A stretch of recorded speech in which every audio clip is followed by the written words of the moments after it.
Hello, everybody. My name's Louis Yakumi from LConnect. And I'm very pleased to be doing an interview now with one of the leading supply chain people globally for the automotive industry, Francesca Gamboni, the Senior VP of Global Supply Chain for Stellantis. So welcome, Francesca. Thank you. Thank you for inviting me, Luis. Yeah, my pleasure. So my first question is, it is a new role, although you've been in the industry for a few years. If you can just explain what your new role entails. Yeah, well, it is not a new job because, I mean, I've been doing supply chain for the last 30 years of my life in different industry sectors. It's a larger scope because of the merge, which occurred in January this year, so January 2021.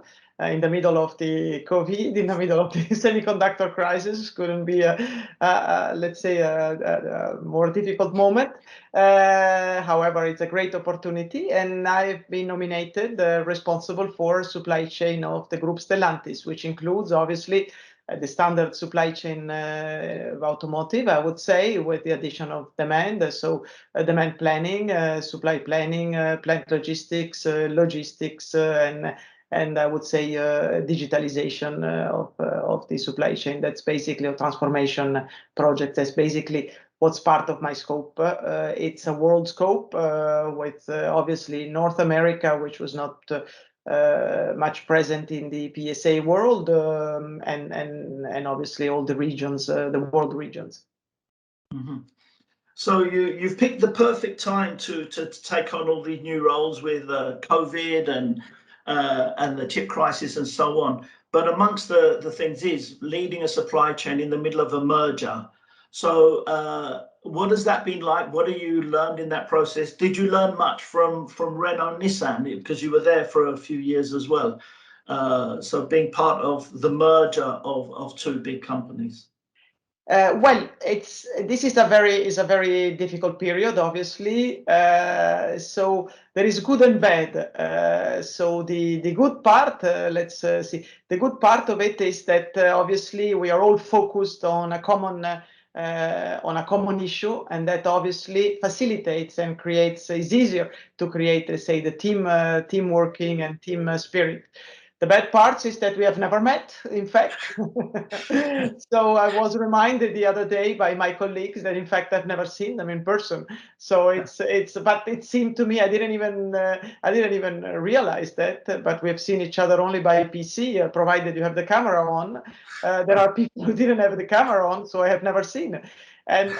But you're so used to work with them every day, and you have a common focus and a common problem that, in fact, you feel like you've known them forever.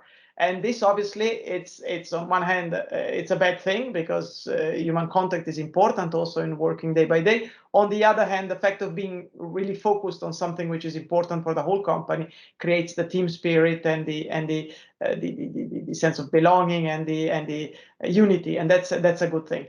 The bad thing is obviously that because of this focus, which is taking a lot of our time, we cannot focus on the fundamentals, or at least not enough as we would like, on the structure, on the fundamentals, on the processes, which of course we are working on. We are focusing on the synergies, obviously, as a first priority, but the fundamentals, the way we want to work, our strategy is something which obviously we have to find in the little let's say the time we cut here and there from the urgency is normally the case. The short-term urgencies, they just eat up all the time for the long-term strategy. The good thing is that because we are working at home, we work 24/7. So we work on the Sundays. We have the Sundays to work on the strategy. But okay, that also is not very healthy. So, but okay, so that is about the crisis. In Renault Nissan, I've definitely learned a lot. I've learned the do's and the don'ts of a merge, but particularly also that there are a lot of synergies that can be, let's say, that can be realized in a merger. A lot. It's a great opportunity for everybody, provided there is a collaboration, team spirit, and a common goal. It's very important to have a common goal. in order to be able, and not and it's difficult because you come from two companies which were just months before competing with each other. So the fact of saying no, now we are the same family, and now we have a common goal, but creating common goals and having this collaborating spirit and sense of belonging to the new company, I think is very important. If this is there, then obviously there are a lot of synergies that can be. It's amazing the amount of synergies that can be generated. They just come. I mean, without even there are lots of quick wins. Yeah, yeah. And I first met you when you were at Renault Nissan. Since then, you've also been to L'Oreal, working there, where I stayed in contact, even though unfortunately I'm not a big user of L'Oreal products, and kind of got back in contact properly again at Peugeot Citroën. But do you think it was a good value, an important thing for maybe others to try, is working outside of automotive? What did you learn from being outside of automotive for a few years? I think it's very, very, very important to go outside. Unfortunately, people in the automotive don't do that, and that's a shame. And that's a shame, I think, because I mean, nobody has, supply chain is very vast, and nobody has a monopoly of. There is no industry sector who has a monopoly of best practices. But in the automotive is very closed kind of industry sector. People tend to stay within it, and there is very auto-referential. So when you copy something or when you look at the best practice, is always looking at somebody else in the automotive. There is this sense of superiority, as if we are too complex and we are too, let's say, superior and I said to be able to mingle with the others, as if it is much easier to make a shampoo than a car. Of course, it is to make, but maybe not to sell, and maybe not to forecast the demand, and maybe not to fill the shelves in the right way. So there are many other aspects where we can benefit, and of course the key is in the application. The key is in understanding how you can apply that best practice to your industry sector, and that requires a bit of knowledge and competence. It's easy to apply a best practice of the same industry sector that you copy from a competitor. It's much more difficult to identify, but this is what consultants do. Consultants normally take best practice. They don't invent many things. They just take, they have a big database and they take best practices from one industry sector to the other one. So that's the key, not inventing. It's just applying. And I've learned, for example, in the case of L'Oreal, I mean, automotive is very advanced, I would say, is best practice, is key for what it concerns the cost part of the profit equation. So if you look at the profit equation, I must say the cost part is definitely the supremacy of the automotive in terms of best practices. But all the revenue part of the profit equation, I must say, I think automotive is a bit far behind other industry sectors, and definitely I've learned something from L'Oreal, like I would learn from FMCG, which I think on that area, on the revenue area, is more advanced. And also because the FMCG is exchanging more, is more open in that sense, there is a bit, they're more humble, a bit less arrogant, I would say. They tend to get a bit quicker, especially on topics, on technologies, on digitalization. I must say they're one step ahead of automotive, not all the time, but often, because there is this opening that allows that. Yeah, and there are as many strong rivalries in FMCG, in L'Oreal. They've had very strong competitors, but did they collaborate more as opposed to the car industry, where we're still quite weak on collaborating, or in the supply chain areas? They would look at more, maybe collaborate. No, I wouldn't say collaborate more, but benchmark more. Let's say on the benchmark more other industry sector, be more open maybe to listen or to look at what others were doing, especially on the technology part. Mm-hmm. And do you now within your team encourage looking outside, benchmarking, or looking outside of the automotive industry as you try and improve things? Is that something you encourage? Absolutely, absolutely. That's what I encourage the team. As said, is not something that comes natural, because again, automotive is very auto-referential. So if you say within the automotive, let's go and bench a competitor, immediately, oh, I've had this, I know that the competitor X, or which sometimes is also, when somebody wants to bring a new idea, it's the way they bring a new idea. They say, you know what, our competitor does it, and which is possibly not true. But it's the way you get through a new idea, because there is a bit of a closure of, and then people would listen to it. Oh, well, it's not a bad idea. I mean, it can work. But the opening is always created by referencing to someone else in the same industry, and that, I think, is that culture and the mentality that needs to evolve. How important is green and sustainability? How important is that to you in your role? Is it something, with all the things happening around you, is that on the back shelf at the moment? Or is sustainability and building a sustainable and green supply chain very important for you?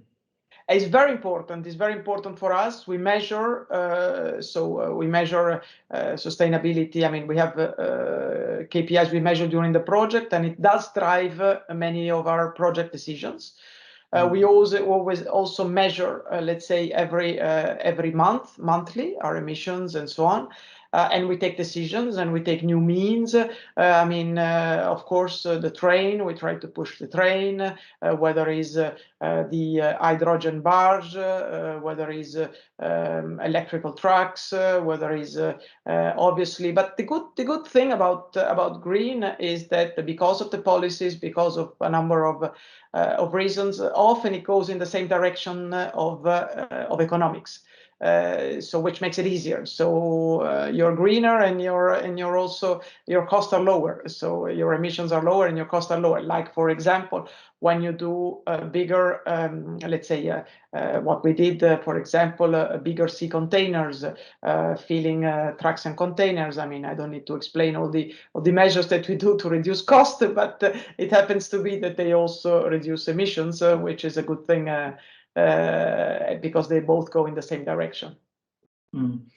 Is there I think you've kind of answered this question, but one of the questions I get asked a lot from logistics service providers, would you be prepared to pay a little extra for green, or would you expect the economics to be self-fulfilling, self-supporting? For the time being, they are kind of often, as said, pointing in the same direction and self-supporting. Of course, we're very keen on sustainability, and we would consider, let's say, if there is a good advantage in terms of sustainability, is definitely part of our key indicators that would compete against the cost and the service, if in case needed a trade-off. Okay. And you mentioned at the beginning that you're now leading a global organization, and truly global. So, how do you manage a global supply chain organization? Is it regional? Is it, led from home, from HQ, I mean, or, what is your plan for the globalization of your supply chain organization?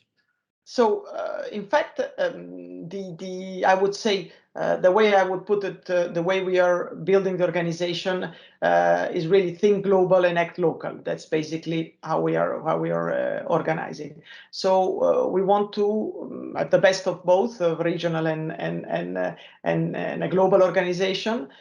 We come from two organizations. One was more regional and the other one was more global, and we're getting the best of both.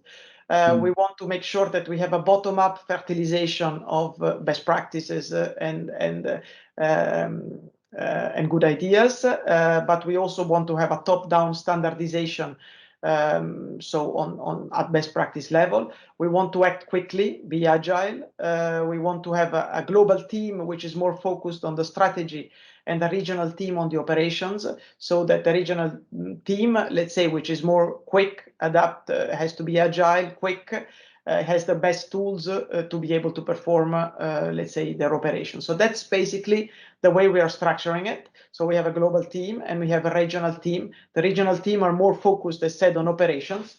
and the global team is more on the vision, on the strategy, is more focused on a longer horizon and giving the right tools on the skills, on the processes, on the organization, and on the systems, and on the strategy. That's basically the focus of the global team, and let's say the regional team is more focused on the execution, I would say.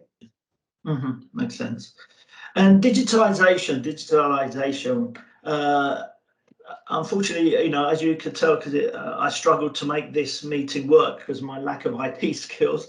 But how are you developing the digitalization of your supply chain organization of logistics for Stellantis? Yeah.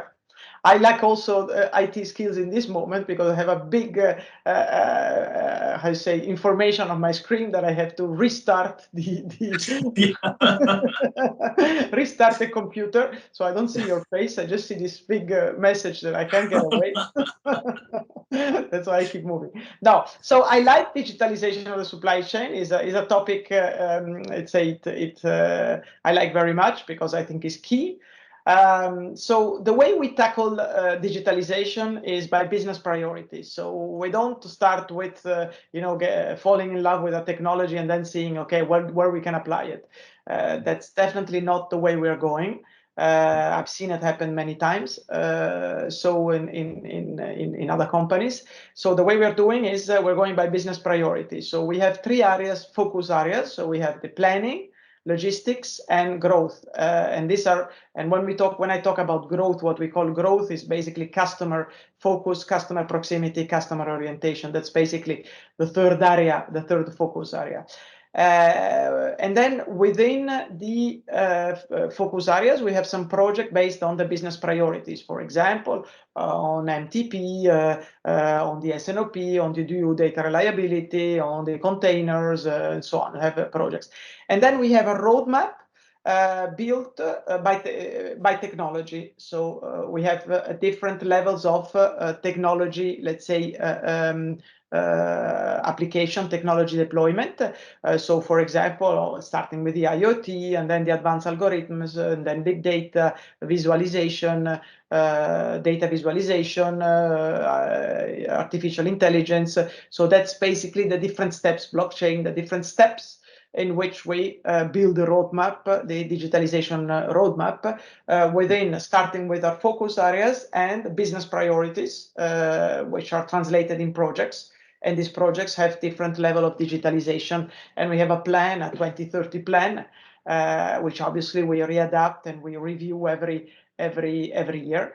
And we follow so far. Again, there is a lot to be done because there is a lot of opportunities today. And maybe there is also more attention today than there was in the past on digitalization and what digitalization can bring. The supply chain is complex, is more and more complex. And I mean, we've seen also during the COVID crisis how important this aspect is. So I guess everybody's running now to update and be the best of technology, and we are not different in that sense. So we have a roadmap, we have a clear roadmap, which is linked to our priorities, and we're following it quite religiously, I would say. Yeah. Okay, good. I just want to double check that you do have that thing on your screen and you're not just hiding my face on purpose so you can't see me. I just don't see your eyes. No, but I thought I could postpone because it said it's 1 hour. You see, you should always follow what your IT department says. Otherwise, they'll come in force. It's 1 hour. Is saying reboot, and I keep saying okay, later, and now it's not in the wrong moment. And you mentioned 2030 earlier, so that leads me on to the electrification of cars and electric vehicles.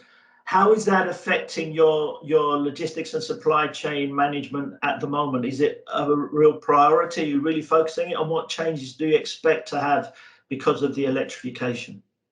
The changes, yes, there are some changes, but I wouldn't say them dramatic. I mean, at the end of the day, still logistics, and of course, the sources are different. So we are, I mean, we have different routes, different network design. I mean, different sources, different weights, different norms, different quality norms. I mean, you have batteries who have temperature constraints. They are heavier. They have weight constraints. There are some constraints, but nothing that I would say dramatic or that can be managed normally. We have our compound. This is in the inbound. In the outbound, we have our compounds. Now we don't have gas stations. We have charge stations. I mean, okay, you have the cars maybe are a bit heavier. Sometimes it can occur, but nothing really, I would say, that is dramatic changes for logistics. So everything that can be easily managed, I would say. I wouldn't say it's not a big revolution from a logistics perspective. Of course, for many other aspects, yes. Mm-hmm. And over the years, even while I've known you, you've had production, inbound logistics, vehicle logistics, and even after sales and service parts responsibilities. How are you managing the collaboration between all the departments? Some people are doing, merging service parts with vehicle logistics, otherwise service parts with production logistics. Are you doing any of that, making sure that the departments work together well? Yes, we do a lot to have the departments work together to make sure that we foster the synergies, that we take into account, let's say, the business priority. I think we could do more, but I think that's many. I think again is linked to another, let's say, weakness maybe of the industry sector, which is very it's a bit silos. Somehow, this is something I've seen going in other industry sectors. The automotive tends to remain a bit silos. And of course, supply chain could, let's say, break those silos. However, supply chain today in the automotive is still within a silos normally, so it makes it more difficult because supply chain is truly transversal, so it could break the silos.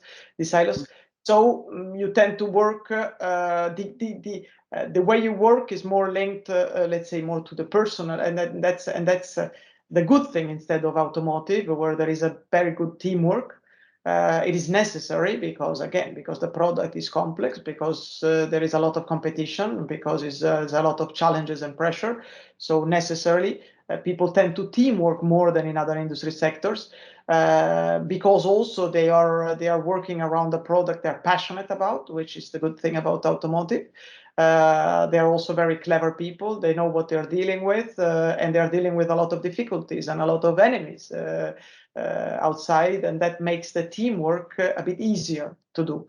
And so, let's say, to answer your question, I mean, the cooperation is more linked to the natural teamwork than the effective organization. So it's all about being capable of seeing what's the best for the company and then making it happen. Without politics or silos objectives, and these people tend to want to do it because they're very motivated, they're very smart, and they're very motivated and very attached to the company and to the product itself. And this, let's say, what's best, they will all naturally go and do it as best as possible, and that is basically what we tend to do. But again, we don't have organizations mixed. We still have after sales, which is not part of after sales logistics, not part of vehicle logistics. Production is another area. So this area needs to be, let's say, on a call basis, and not on a natural because of the organization, but on a call basis, collaborate. Yeah. Okay. What is the most important aspect of being a leader? What do you think a leader should have? Future leaders, what do you think they should consider? How to become a leader? The strengths of being a leader for any company, any organization, really. Well, I think what is very important is envisioning and the capability of often leaders, at least in our or sometimes, let's say, in our domain, they tend to let's say to micromanage and do the job of their N-1 because they're so good, because they've grown all the how you say, all the steps to get to the point, and they're very good at it, and they tend to want to do it themselves. But that's not the role of a leader. I think the role of a leader is really to envision, so to be able to create a vision and to be able to onboard the team on that vision, motivate and give them the tools to be able to jump on board and being motivated to pursue the vision that you have built. So I think this is important, and this is often a bit neglected for short-term operational issues because we like doing what we are comfortable, because we like to stay in our comfort zone. But I think that these are redundant with the teams, with very clever teams that we all already have, and that in the automotives they are definitely not lacking. So I think we should look forward on a longer horizon. And then spend a lot of time to buy in and to convince, to persuade, to motivate, and to bring on board our teams on the journey. So that's I think important. And today there are so many changes that is mostly important today because of the many changes that require that we look a bit further. And definitely we shouldn't look in the rear mirror, which often we tend to do, neither in the rear, but even on a forecasting basis. We're used to look in the rear mirror, we're used to look at today, but we need to really look a bit further. Okay, and I was listening to a podcast this morning with Richard Branson, and he said the same thing said one of his strengths is that he delegates, and he said one of the weaknesses of many directors and leaders is that they don't delegate, that they try to do it themselves. So.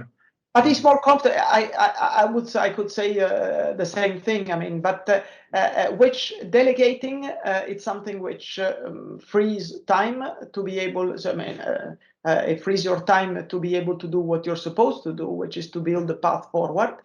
And secondly, is motivating also for the teams.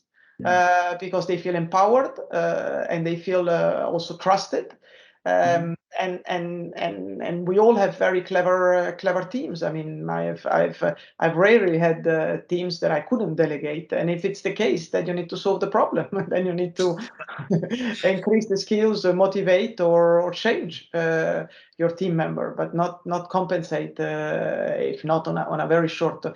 But again, many do this because it's easier to do, because we're in a comfort zone when you do what you've always done, and also the results are immediate, so you can see what you're doing, and there is no debate.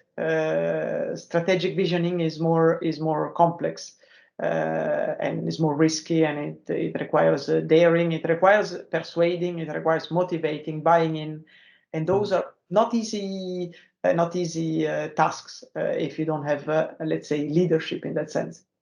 And then I don't know if you've heard, but apparently there's a chip crisis, a semiconductor microchip crisis. I don't know if you've seen it in the news or anything. But what have how does it impact what you're doing, and what have you learned from this that you think you can take forward as well? So I think that this crisis has been a bit of there is a number of reasons linked to it, but fundamentally is also the failure of the supply chain. I mean, and when I talk about supply chain, I say global supply chain of the automotive. So I think that we need to rethink the way we partner with our suppliers on all the chain. Our relation with them, the way we partner with them, the information, the trust, the confidence, the way we work with them.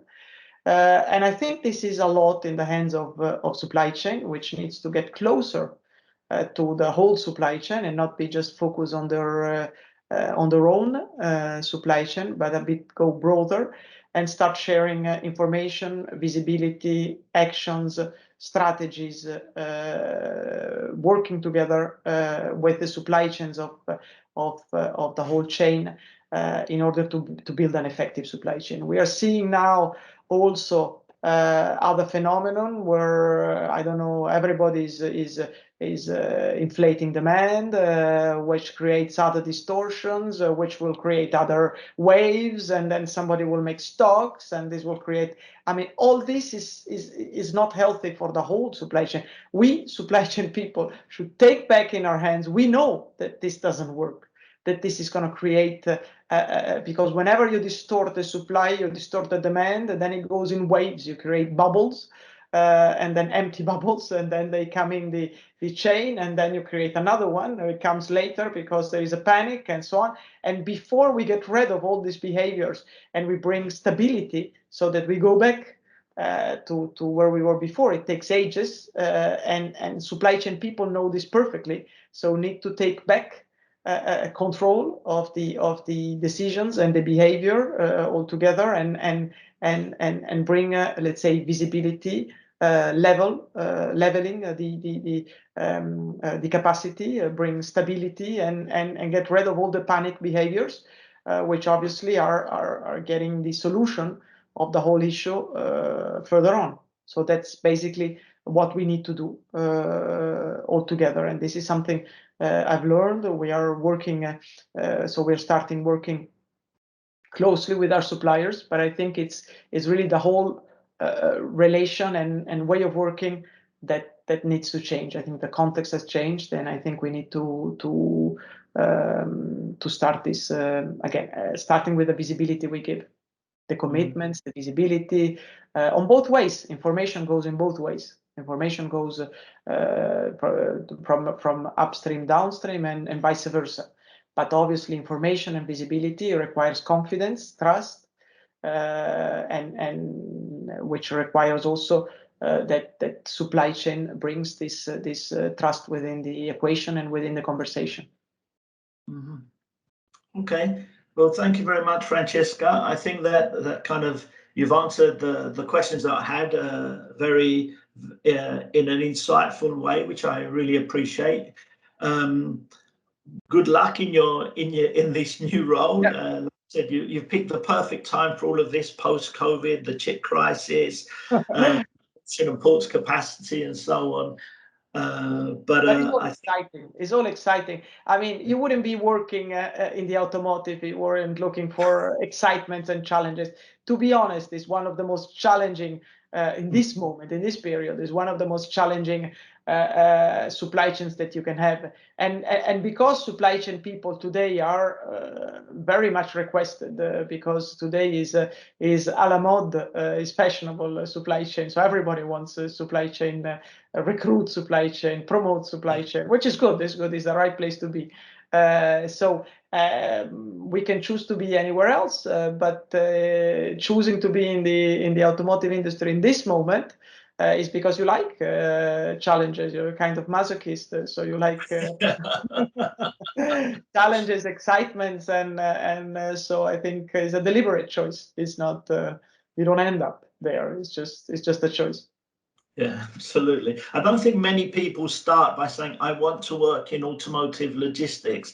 I think it's almost by accident that most people get there. But once they are there, they struggle to get out. They're caught up by the excitement, challenges. But they can get out. They can get out because the market is very, at the moment, is very dynamic. So, I mean, job offers are I mean, is enough to look everywhere in LinkedIn or everywhere. I mean, the job market is very, very dynamic at the moment. It's difficult to hold good people. And that's why, again, coming back to leadership, persuasion, motivation, buying in, spending time in getting on board and buying in and explaining and persuading the team is very, very important. If they don't buy in the vision, you lose them. They're gone. They're gone. And if they stay, it's because nobody wants them. Maybe it's not a good idea. But would it be fair to say that if you've spent time in automotive logistics, it would be easy, simpler to get a job elsewhere, because automotive logistics is so complex that other industries would be relatively simpler? As I said, on the cost part, yes. On the cost part, yes. So it is true what you say, but we shouldn't draw the conclusion that we have the monopoly of best practices, that we are the most, because that goes for the cost part of the profit equation. On the revenue part, on the demand management, on the customer proximity, on all these other, on the due date reliability, on and so on lead times and this kind lead time management, I think on those areas it wouldn't be fair to say that we are. I mean, I think we should go with a humble attitude and say, okay, I have something to learn. I've learned that in many industry sectors, I mean, process industry, let's say automotive, aluminum, packaging, and FMCG. And I've learned something in every industry sector. So honestly, it wouldn't be fair to say. However, I said on the cost side, as I said, I do think that the level of automotive is quite advanced. Mm-hmm. Okay. Well, thank you very much, Francesca. Thank you very much for your time today. Very interesting interview, and I look forward to sharing it with our watchers, whatever viewers, I suppose is the right thing. And we look forward to keep hearing updates on you and your role, and also Stellantis and how Stellantis is developing. So thank you very much for your time today, Francesca. Thank you. Thank you. Bye. Bye-bye.